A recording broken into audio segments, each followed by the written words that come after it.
কিশোরগঞ্জে এক বিএনপি নেতার বিরুদ্ধে বাসা দখলের অভিযোগ উঠেছে।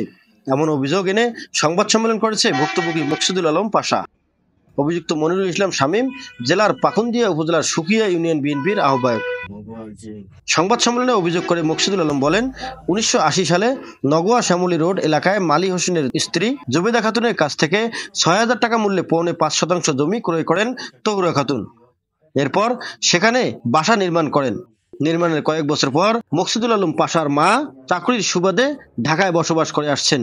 সে কারণে বাসাটি দেখাশোনার জন্য তহুরা খাতুন অভিযুক্ত শামীমকে কেয়ারটেকার হিসেবে মৌখিকভাবে নিয়োগ দেন। নিয়োগ পাওয়ার পর থেকে প্রতি মাসে বাসা ভাড়া বাবদ টাকা তহুরা খাতুনের কাছে প্রেরণ করে। সেই সুযোগে তহুরা খাতুনের অনুপস্থিতিতে বাসাটি বেআইনিভাবে দখল করে নেন শামীম।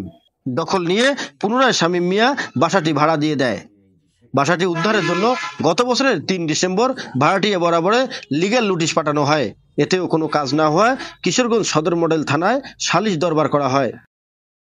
সালিশে সমাধান না হওয়ায় উভয় পক্ষের সম্মতিতে কিশোরগঞ্জ জজ কোর্টের অধীনে সিভিল বারে উকিল দরবার করা হয়। দরবারে তহুরা খাতুনের সকল কাগজপত্র সঠিক বলে প্রমাণিত হয়। কাগজপত্র সঠিক থাকা সত্ত্বেও জোরপূর্বক জায়গা দখল করে রেখেছেন সেই শামীম মিয়া। গত ৫ মার্চ মকসুদুল আলম তার মা তহুরা খাতুনকে নিয়ে বাসায় গিয়ে বাসা ছেড়ে দিতে বলা হয়। অভিযুক্ত শামীম মিয়া হত্যার হুমকি প্রদান করে। বর্তমানে আতঙ্কে দিন কাটছে তাদের। তাই সংবাদ সম্মেলনের মাধ্যমে প্রশাসনের কাছে জীবনের নিরাপত্তা ও বাসা উদ্ধার করে দেওয়ার জন্য প্রয়োজনীয় ব্যবস্থা নিতে প্রশাসনের দৃষ্টি কামনা করেন মকসুদুল আলম। আমাদের আত্মীয় মনিরুল ইসলাম শামীম কেয়ারটেকার হিসেবে আছে।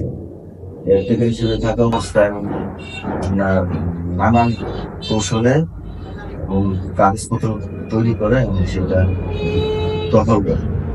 দখল করার পর আমরা যখন বাসায় আসি যে আমাদের ভাড়াটিয়া চেঞ্জ করতে হবে ইত্যাদি ইত্যাদি কাজ টাজ, তখন আমাদের করছে মামলা ওরকম করছেন, আমরা ওগুলা চালাইছি।